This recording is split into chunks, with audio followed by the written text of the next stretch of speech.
نحمده ونصلي على رسوله الكريم اما بعد فاعوذ بالله من الشیطان الرجیم بسم الله الرحمن الرحیم. د شریعت غږ رادیو ډیرو درنو او قدرمنو اوریدونکو السلام علیکم ورحمت الله وبرکاتو. قدرمنو اوریدونکو دا د عزت سید سدیس هاشمي او ځل بیا د سنگر خاطري خپرونې له لارې ستاسو درنه خدمت ته راحاضر شوی یم. قدرمنو اوریدونکو تاسو ته معلومه ده چې د افغانستان د اسلامي امارت مجاهدینو د دین په لاره کې بې حده ستړیاوې، تکلیفونه، زحمتونه او خوارۍ په ځان تېرې کړي دي. نو قدرمنو اوریدونکو دا ځل موږ هم د قندهار ښار د اول امنیتي حوزې اړونده د اسلامي امارت د مجاهدینو یو کمپ ته راغلي یو. په دې کمپ کې هم د افغانستان د اسلامي امارت زړور، با تجربه او د سخت خاطرات لیدونکي مجاهدین شتون لري. ورځو درنو اوریدونکو د یو مجاهد پر لور باندې چې مخ ته مو ولاړ دی او لوری یې داسې ښکاري چې سخت خاطرې به ورسره موجودې وي. نو ورځو درنو اوریدونکو له دغه مجاهد څخه به وپوښتو چې موږ ته خپل ځان معرفي کړي. مجاهد صاحب ستړي مه په خیر راغلاست. دا د شریعت غږ راډیو د سنگر خاطري خپرونه ده. په دې امید یو چې لومړی د شریعت غږ راډیو د سنگر خاطري خپرونې درنو اوریدونکو ته خپل ځان ور وپېژنئ. مننه کوم استاد څخه وم. زما نوم حافظ عبدالحق دی، مشهوره په حافظ آغا یم. استاد څخه هم ډېره مننه. د سنگر د خاطرو د خپرونې په دغه کې مې موږ ته وخت راکړي. ډېره زیاته مننه کوو حافظ آغا محترمه. له تاسو څخه هم یوه نړۍ مننه چې موږ ته مو خپل ځان را وپېژندلو. حافظ آغا صاحب محترمه، دا راته ویلی سي چې د اسلامي امارت د مجاهدینو د پاک او سپېڅلي صف ته څه وخت راغلي یاست؟ له څه مودې څخه مو په دې صف کې خدمت پیل کړی دی حافظ آغا صاحب؟ دا نو ډېر وخت کېږي، انشاءالله اوس به 15 کاله کېږي انشاءالله چې موږ دا خدمت پیل کړی دی. نو موږ مشران هم دغه خدمت کوي په دغه جهاد کې. نو موږ هم انشاءالله ورته اماده سولو، موږ هم دا خدمت شروع کړي. حافظ آغا صاحب محترمه، تا یادونه وکړله چې 15 کاله کېږي چې دې خدمت ته راغلي یو او دې ته دې اشاره وکړله چې مشران هم په دې خدمت کې اخته وه. دا راته ویلی سي چې په لومړي ځل له کومو ځایه تاسو د دغه مجاهدینو سره اړیکه جوړه کړل؟ مشرانو درته ویل په یو مدرسه کې وې، په څه کار اخته وې چې جهاد ته دې پام ور واوښتئ چې ولاړ به سم جهاد ته او په دې عظیم عبادت کې به برخه واخلم؟ موږ په ارغنداب په ولسوالۍ کې وو، هلته مې سبقان ویله. نو زموږ مشران هم ټوله مجاهدینو که مې استادانو که مې مشرانو ټوله دغه خپل جهاد یې کوي. نو بار سره په جهاد اخته وه. نو موږ هم هغو ته کتله چې هغه مې ولیدل چې موږ ځوانان سو. نو موږ هم دغه ته اماده سو، خپل جهاد ته مې اماده. مننه کو. د کورنۍ غړي، دوستان، ورونه دا مجاهدین وه که هغه نه وه مجاهدین، یوازې په مدرسه کې ملګري او استادان مجاهدین وه که نه؟ یا الحمدلله ټول زموږ کور مشران چې وه هغه هم شناخته مې ټوله دغه وه مجاهدین وه. ټوله جهاد ته تلله، که مې نیکهګان وه که مې لرونه یا زړه دغه تېر سوي وه، هغه ټوله خپل جهاد کړي وو. نو موږ هم هغو ته کتل که مې هغوی مسیر متعقب کړي، هغه لاره متعقب کړي، هغو مسیر مې تعقیب کړي. نو هغو هم خپل جهاد کوي چې هغه مې ولیدل، موږ هم ورته اماده سو. مننه کو. حافظ آغا صاحب محترمه، دا راته ویلی سي چې په ارغنداب ولسوالۍ کې تاسو سبقان ویل، د ملګرو او د کورنۍ له غړو د لورې دعوت سولاست یا مو هغه لیدل چې جهاد ته ځي او تاسې هم همغه لاره تعقیب کړل. په لومړي ځل کوم وطاق یا درګۍ ته ولاړلاست؟ کومې ولسوالۍ ته ولاړلاست له مدرسې څخه؟ تا یادونه وکړه چې زه په مدرسه کې وم، درسونه مې ویل چې جهاد ته ولاړلم. نو خپل مشران او ملګري مې لیدل چې هغه جهاد ته ځي او د امریکایي اشغالګرو سره په جګړه بوخت یا د هغوی له اجرامو سره. تاسو کومې ولسوالۍ ته ولاړلاست؟ په یوازې ځان ولاړلاست که د څو ملګرو سره یو ځای ولاړلاست؟ زه ومه، یو بل زموږ د مدرسې ملګري وو، هغه طالب هم وو. نو دواړه ولاړو میوند ته. په میوند کې کلاش امیر په نامه یو کلی دی، هغه ته ولاړلو. هلته مجاهدینو اتاقونه وه، هلته په هغو شپو کې. نو هلته ورغلو میوند. هلته د میوند ولسوالۍ د کلاش امیر په سیمه کې د چا وطاق ته ورغلاست حافظ آغا صاحب محترم؟ هلته د عمري په نامه یو مجاهد و، د دلګۍ مشر و، هغه ته ورغلو. د هغه سره اول نوبت تېر کړي. دا راته ویلی سي چې تاسو اول نوبت د میوند ولسوالۍ د کلاش امیر په سیمه کې د عمري صاحب په وطاق کې تېر کړی دی. هلته چې کله تاسو ولاړلاست په دغه اول نوبت کې مو څومره وخت تېر کړلو؟ یعنې څو شپې مو وکړلې په دغه وطاق کې؟ هلته به مې انشاءالله یو 2 میاشتې تېرې کړي. هلته وو، بیا بیرته رالو دغه ته شاولي کوټ ته بیا ولاړلو. هلته یو اتاق واړوي، نو بیا هلته وو. یعنی د مجاهدینو د تشکیلاتو په بهیر کې دغه عمري صاحب د شاولي کوټ ولسوالۍ ته واوښتي د مشرانو له طرفه که نه؟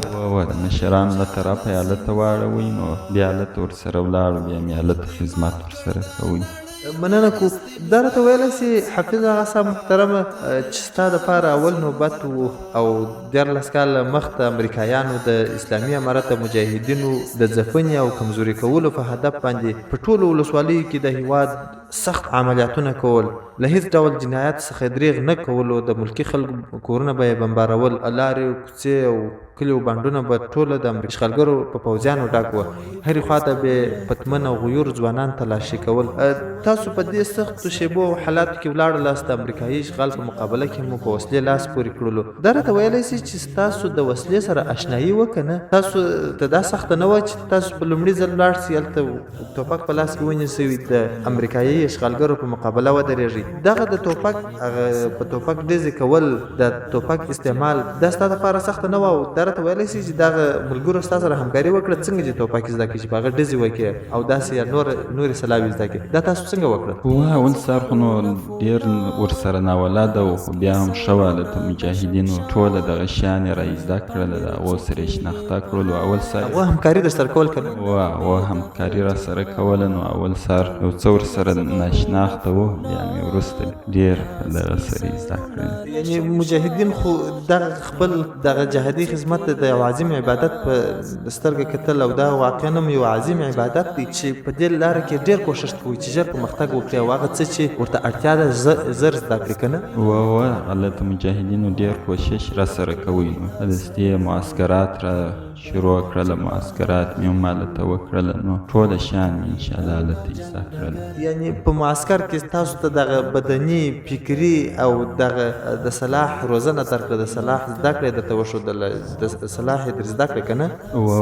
سلاح یې را زده کړله، دغه بدني و فکري و دغه ټوله یې را زده. حافظ اغا صاحب محترمه، دا راته ویلی سي چې تاسو په میوند ولسوالي کې در 1 میاشت در 2 میاشتې پورې وخت تېر کړلو او تا یادونه وکړله چې ملګرو هلته د اسلحې په زده کړه کې همکاري را سره کول، د معسکر یو ترتیب راته برابر سو، په هغه کې بدني او فکري روزنه زموږ دا روانه وه. دا راته ویلی سي چې په همدې 2 میاشتو کې تاسې د امریکایي اشغالګرو یا د هغوی د ګوډاګیانو سره په یوه نښته کې ښکېل سولاست که نه؟ تا یادونه وکړه چې زموږ روزنه او تربیه هم روانه وه په عین حال کې. وخت ورسره دغه سرو ښکېل سو په دغه کې، نو هغه بیا هم انشاءالله دوی ناکامه سوله. دوی دا دغه کول چې دوی ټوله ژوندي ګیر کو. دوی په دې نیت راغلي وه چې تاسو ټوله ژوندي ونیسئ که نه؟ د دوی هدف دا و چې دوی موږ ټوله ژوندي ګیر کړي. نو هغسې ټانګان یې را خطا کړله، ښه وه، مینونه پر پټاو سوله، د مجاهدینو مینونه ورته پټ کړي وه، څو دانې یې ورڅه پورته کړله، بېرته شاته ولاړل. څنګه و د مجاهدینو مورال د جګړې په ډګر کې؟ مجاهدین په څومره جوش او جرأت سره جنګېدل؟ دا راته ویلی سي؟ الحمدلله بیخي ماشاءالله دوی ډېر تکړه وه، داسې وه چې بیخي په سپېره میدان به هم ورسره جنګېدل، داسې غیرتمند مجاهدینو چې ما هلته ولیدل. بیخي هغه مجاهدینو چې ستاسو څخه مخته تللي وه یا په دې جګړو کې یا په دې کارونو کې څه تجربه درلودل، د هغوی کارنامو ته چې تاسو وکتل، تاسو ته هم یو ډول احساس او تجربه درکړه که نه؟ چې هغه مشران مې ولیدل، موږ هم ډېر ورسره بیداره سولو چې هغه مې ولیدل. تاسو ته زړورتیا در وبخښل چې دا خلک چې که څه هم په زرې موټرو کې سپاره دي خو د جګړې په ډګر کې کمزوري دي که نه؟ دوی مې ولیدل، نو موږ بیخي تکړه سولو، نو دوی چې مې ولیدل یو جرأت یې راکړی.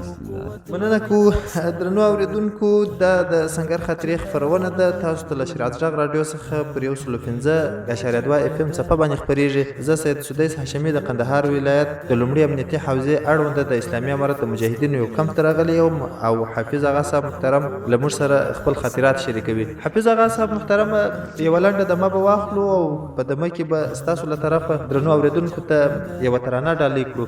تاسو د جهاد او سنګرونو په وختونو کې ترانې اورېدلې که نه حافظ اغا صاحب محترم؟ موږ ترانې هلته اورېدلې، هر وخت به مې اورېدلې ترانې. مننه کو. د چا د ترانو سره دې ډېره علاقه ده حافظ اغا صاحب محترم؟ په ترانو کې مې د فقیر محمد درویش، د الحاج فقیر محمد درویش د ترانو سره مې ډېره علاقه ده. ولې زیات مجاهدین د الحاج ملا فقیر محمد درویش صاحب ترانې خوښوي؟ علت یې څه دی اغا صاحب محترم، حافظ اغا صاحب محترم؟ هغه کې ډېر ښه مفهومونه پراته دي، ډېر تقریر په رقم پکښې کې دي، هر مجاهد ته هر ترانه نصیحت هغه وایي.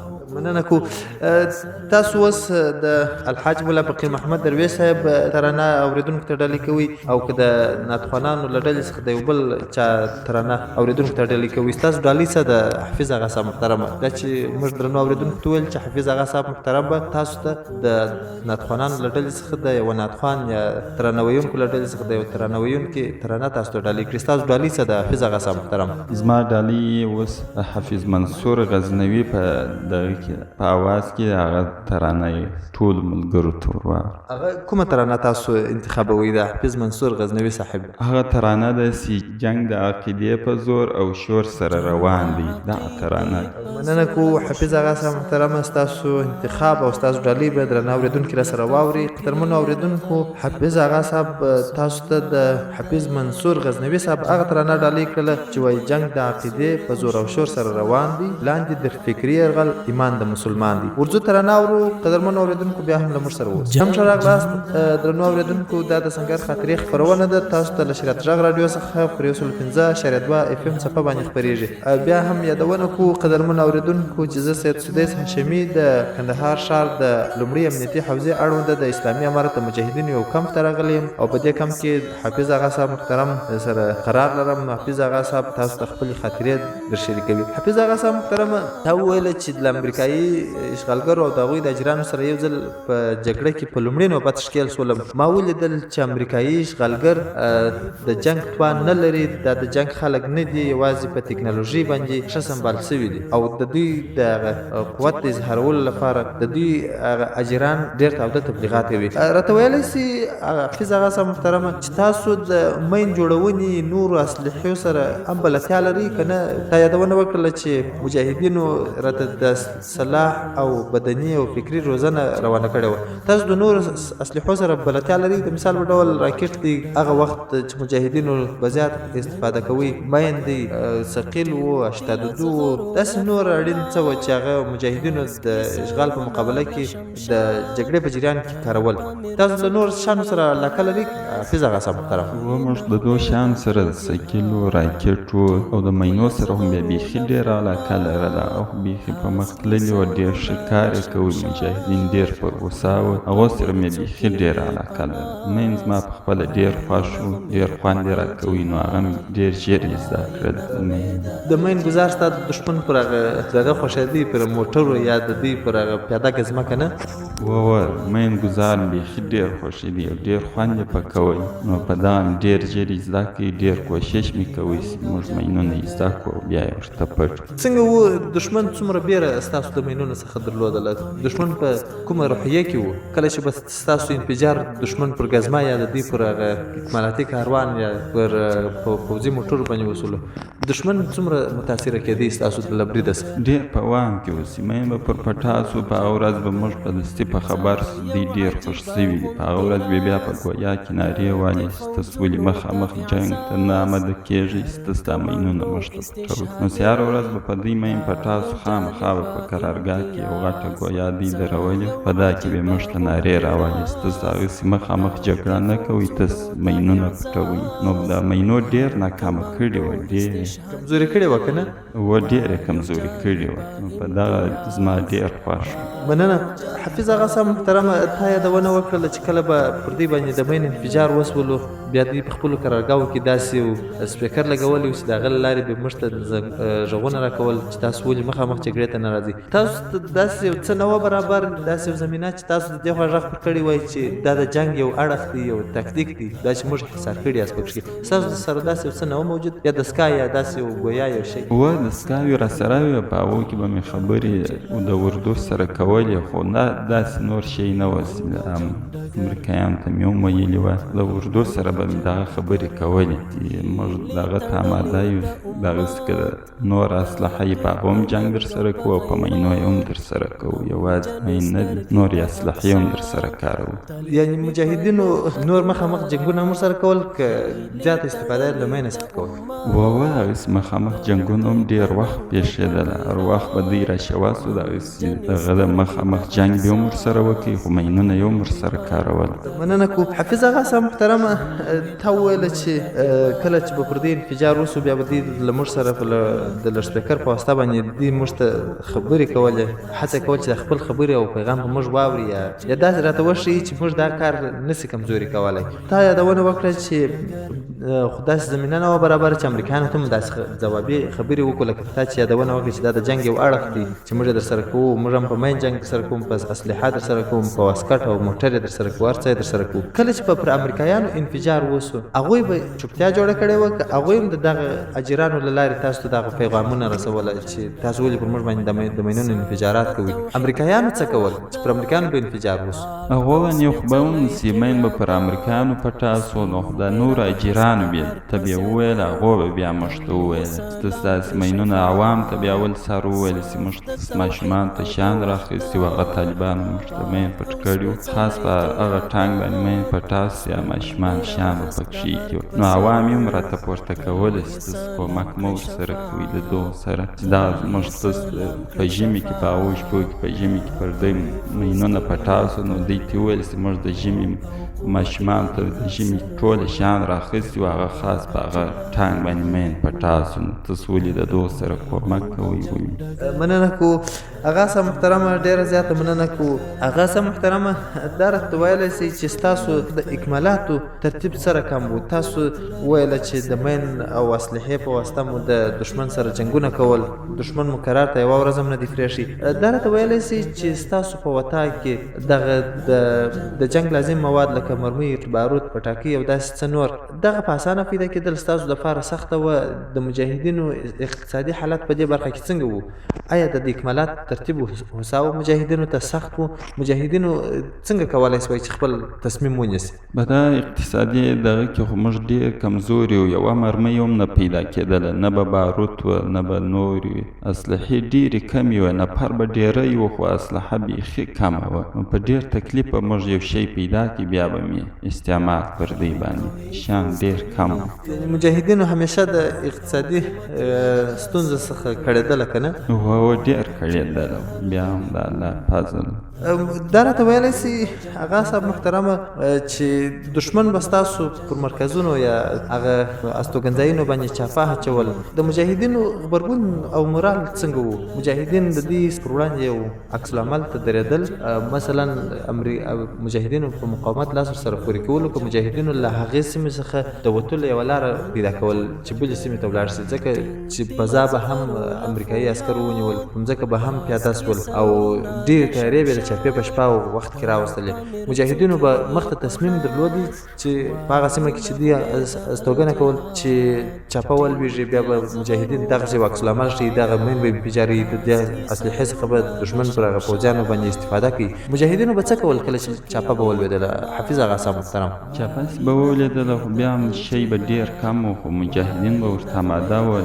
ډېر تکلیف سره یو وخت چاپه راغله، بیخي ډېری و، نو د راکټ یوه ګولۍ ورسره وه، خو بیا هم مجاهدین ورته آماده وه، دغه شاته نه دي تللي، د دوی سره مقاومت وکړي، دې بېرته شاته کړله. یعنې د مجاهدینو سره بیخي د راکټ یوه ګولۍ موجوده وه که نه؟ هو د راکټ یوه ګولۍ ورسره وه، بیا هم د دوی ډېر ټانګان و، دغه و، بیا هم مجاهدینو دغه ورسره وکړي، جنګ ورسره وکړي، دې بېرته شاته کړله. خپل مقاومت ته دوام ورکړي که نه؟ خپل مقاومت ته دوام ورکړي، بېرته دوی ناکامه سوله، چاپه یې ماته سوله، ولاړه. مننه.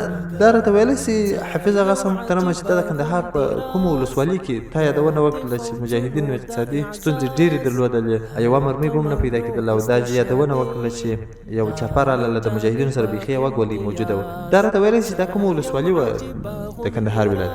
دا د میوند ولسوالي وه، په کندهار په ولایت کې د میوند ولسوالي کلا شامیر کې. مننه. حفیظ اغا صاحب محترمه، تا د دې ته اشاره وکړه چې په میوند ولسوالي کې دغسې ډېرې نښتې وي، او هلته موږ هم ما هم وخت تېر کړی دی، لومړی نوبت مې هلته تېر کړی دی، او یادونه دې وکړله چې په میوند ولسوالي کې دښمن ډېر کوښښ کولو چې زموږ پر هغه مرکزونو باندې چاپې واچوي یا پر موږ باندې عملیات وکړي. ولې د میوند ولسوالۍ کې د مجاهدینو حضور او ټینګښت دومره زیات و، سره له دې چې دښمن د شلو کلونو کې د میوند پر ولسوالۍ باندې زیات عملیاتونه کول؟ هلته څه سبب موجود و چې مجاهدین دونه ټینګ او محکمه وه؟ که دا راته ویلی سئ چې ستاسو د ډېروالي او د ټینګوالي علت څه و؟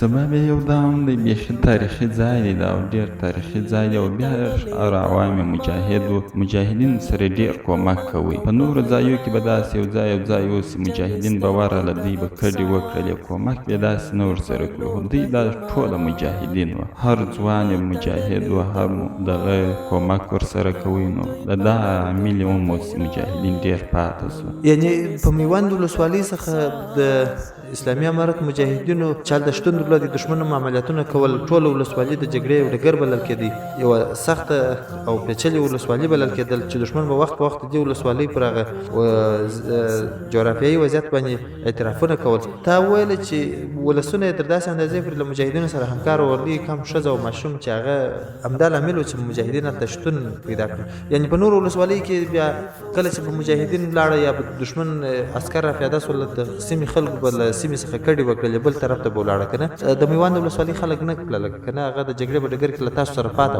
وه هغه راسره پاته وه تر پایه د هلته ونه دي تللي هر یوه یې ډېر کومک امداد یې راسره کوي. مننه. هغه صاحب محترمه دا د سنګر خاطرې خپرونه ده.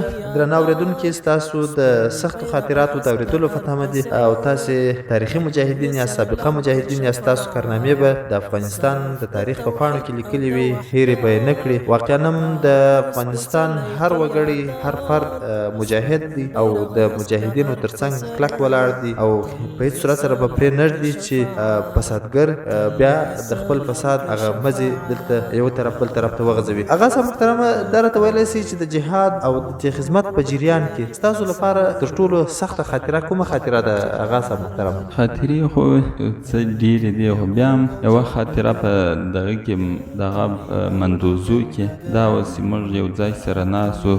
مندوزي د کومې ولسوالۍ مربوط کلي یا ساحه ده که نه؟ هغه دغه دی ژړۍ د ولسوالۍ مربوط دی انشاءالله یو کلی دی نو په دغه کې و د هلته زموږ اتاق و نو بیا امریکایانو چاپه واچوله شاوخوا ټوله د ډامبر د خوا څه هم راشوه سو د قرارګاو د خوا څخه هم راشوه سو نو په هغه ورځ بیا هم یو څه مجاهدین سره دغه و داسې شی وسله و دغه هم نه وه بیا مجاهدینو هم پوره تیاری نه درلودې د مرمیو باروتو د کمښت څخه په اندېښنه کې وه که نه؟ مجاهدینو داسې شی نه لري نو بیا هم الحمدلله مجاهدینو مینونه ورته پټ کړي وه امریکایان ټانګان سې را روان کړله دا خوا څخه څرخۍ کې هم په ګرځېدلې چې هغه یې راخطا کړله موږ یې اوس کولو هغه مینونه پر پټا سوله د هلته ډېر وخت دغه و مجاهدین په هغه ورځ بیخي سره دغه وه سره ستړي سوله اتاقونه یې راڅه ونیوله خو بېرته الحمدلله مجاهدینو مقاومت ورسره وکړي بېرته یې شاته کړلو نو دا راته ویلی سي چې در څو ساعته پورې د دوی دغه عملیاتو وغځېدل داسې د شپې شروع سوله بیا نو تر مازدیګره پورې دا عملیات شروع وو یعنې د شپه کې چې دوی د عملیات پیل کړله د ورځ بیا تر مازدیګره ونیول که نه؟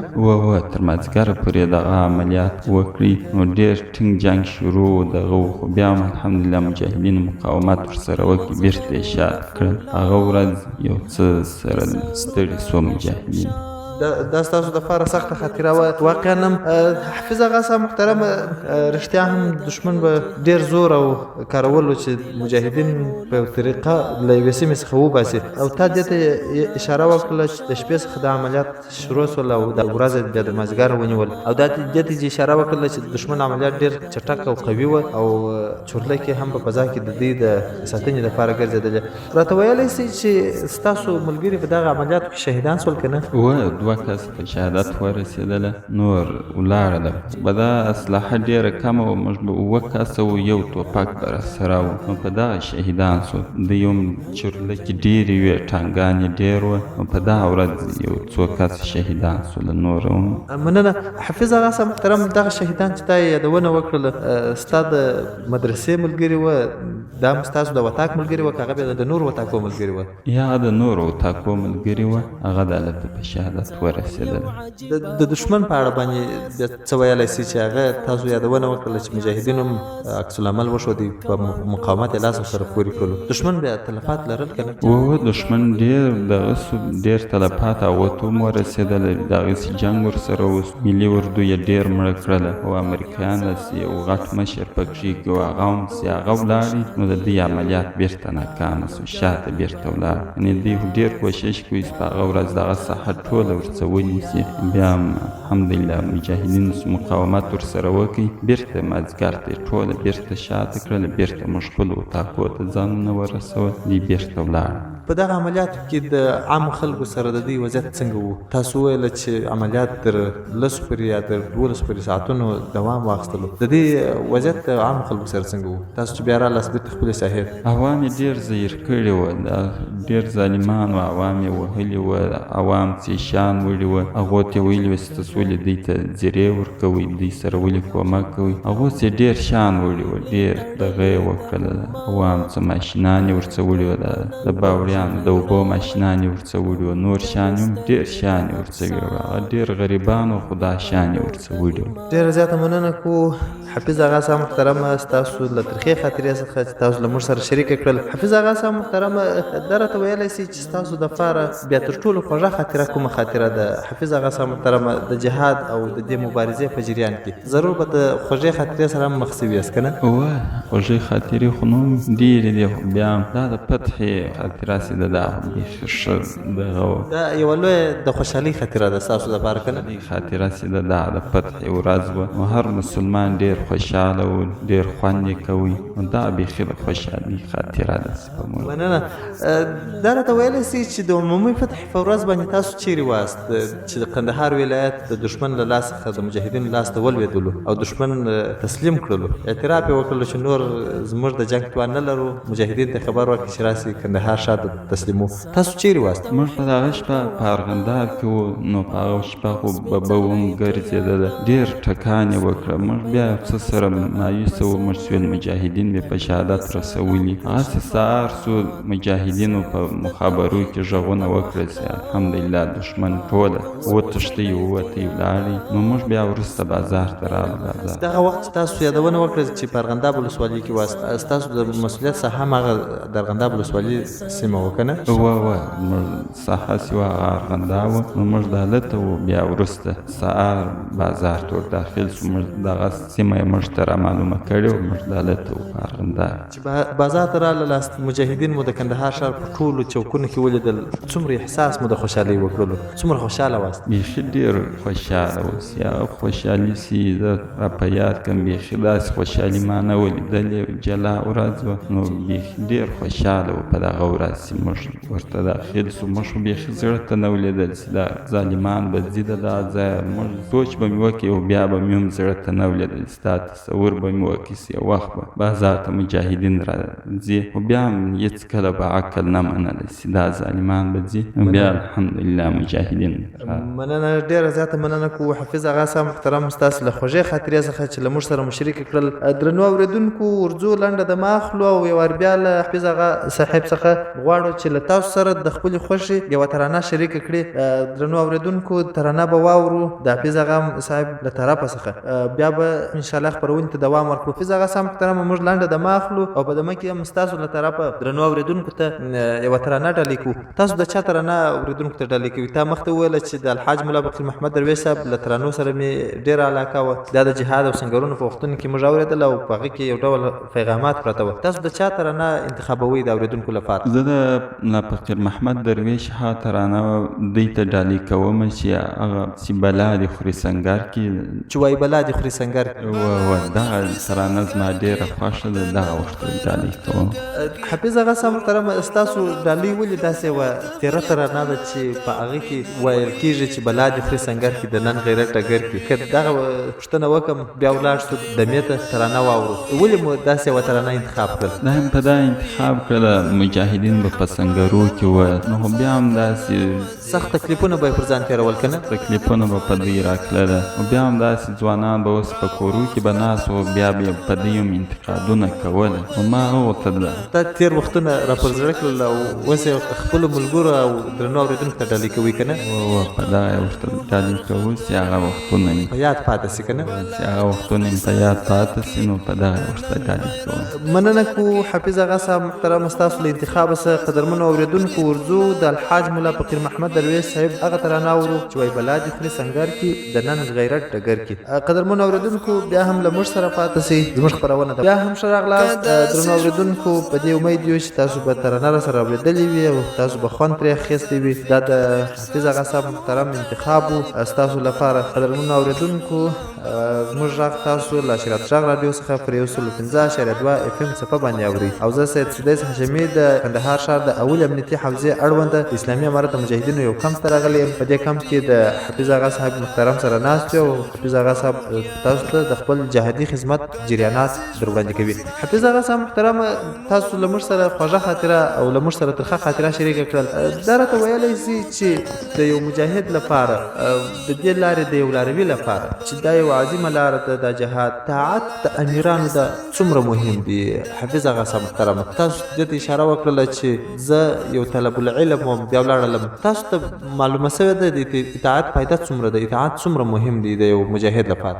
اطاعت خو ډیر مهم دی. چې اطاعت نه وي نو خو هغه کار نه کامیابه کېږو. الحمدلله چې دا کار داسې په مخ روان دی. دا الحمدلله د مجاهدینو اطاعت خو د فرض دی. الله جل جلاله په آیات شریف کې مسلمانانو ته فرمایل دي چې تاسو د امیرینو اطاعت وکړئ. اطاعت خو بیخي مهم دی چې هر مجاهد ته ما دا خواست دی چې هر مجاهد خپل امیر اطاعت وکړي. یعنی د اطاعت فایده بیخي زیاته ده که نه؟ وایي د اطاعت فایدې بیخي ډېرې دي. الحمدلله چې دا مجاهدین تر دا ځای پورې ورسېده. دا د امیرینو اطاعت دی وکړي. دا د اطاعت نتیجه وه که نه؟ دا اطاعت نتیجه دا اوسي مجاهدین الحمدلله. مننه کو.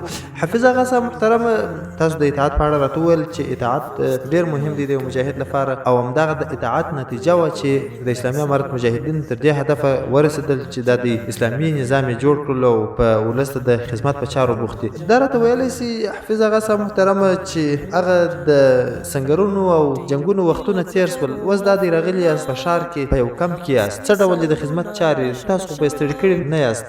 تا وویل چې زه جهاد ته 13 کاله د مخه تللم، زه د مدرسې او طلب العلم وم. په دې 13 کلن جهاد او خدمت کې تاسو باندې څه تېر شول؟ اوس راغلي یاست دلته یاست. اوس بیا د خدمت یو بل پړاو دی، یو بل باب دی چې تاسو خلاص کړی دی او تاسو پکې بوخت یاست. هغه د ولس ته د خدمت چارې دي. تاسو خو به ستړي کړي نه یاست. مخکې له دې تاسو د امریکایي اشغالګرو او د هغوی د اجرانو سره په جګړه کې ښکېل واست. شپه او ورځ پر تاسو باندې یوه وه. اوس بیا یو بل پړاو دی، یو بل خدمت دی. څه ډول دی د خدمت چارې؟ یا الحمدلله ستړي خو بیخي نه یو. تر مرګه پورې به انشاءالله مجاهدین ستړي نه سي. الحمدلله ډېر خوشحاله وي مجاهدین چې په تکلیفو په زحمتو په وخت کې چې دې خدمت کوي. اوس به انشاءالله خدمت کوي. دوام به ورکړي که نه؟ دوام به ورکړي انشاءالله. موږ هم انشاءالله تر مرګه پورې به دا خدمت کوو. دا خدمت زموږ دی، انشاءالله خدمت به کوو. مننه. حفیظ آغا صاحب محترمه، ستا دپاره امیرین څونه محبوب دي؟ ستا په زړه کې امیران څومره قدر لري؟ څومره د دوی د وعظونو تګلارو سره علاقه لري؟ څومره خوشبینه یاست د دې فرمانونو ته؟ د مثال په ډول لوی ملا صاحب و چې په خپل وخت به مجاهدینو ته د هدایت فرمانونه صادرول. شهید منصور صاحب و هغه به هم د خپل وخت په مهال مجاهدینو ته توصیتي پیغامونه رالیږل. امیر المؤمنین شیخ مولوي هیبت الله اخندزاده حفظه الله دوی کې مجاهدینو ته د هدایت پیغامونه راستوي. ستا دپاره د امیرانو محبوبیت څومره دی او څومره لبیک او استقبال د خپل امیرانو د فرمانونو کوو؟ موږ ډېر ورڅخه خوشحاله یو. د امیرینو ډېر لبیک ورته وایو. الحمدلله دو مشرانو دو امیرانو موږ دا ځای ته راورسولو. دوی ډېر ښه پیغامونه موږ ته رااستولو. نو الحمدلله موږ ډېر ورڅخه خوشحاله یو. هر امیر جلا ځان ته دغه لري. هر امیر څخه موږ ډېر خوشحاله یو. دوی امیرینو خو موږ ته ډېر ښه لاره راوښوله. نو هر وخت به د دوی امر منو. دغه دوی تر دا ځایه پورې راورسولو. نو د دوی مسیر به تعقیبوو. موږ به انشاءالله د دوی د لارې څه وانه وړو. مشران ډېر محبوب دي. د مشرانو د محبوبیت په دغه به زه ووایم چې مشران ما ته دونه محبوب دي چې زه یو څوک یو انتقاد یا دغه کوي چې زه له منځه ولاړ شم خو دوی ته یو څه ونه رسېږي. هر یو داسې راته محبوب دي.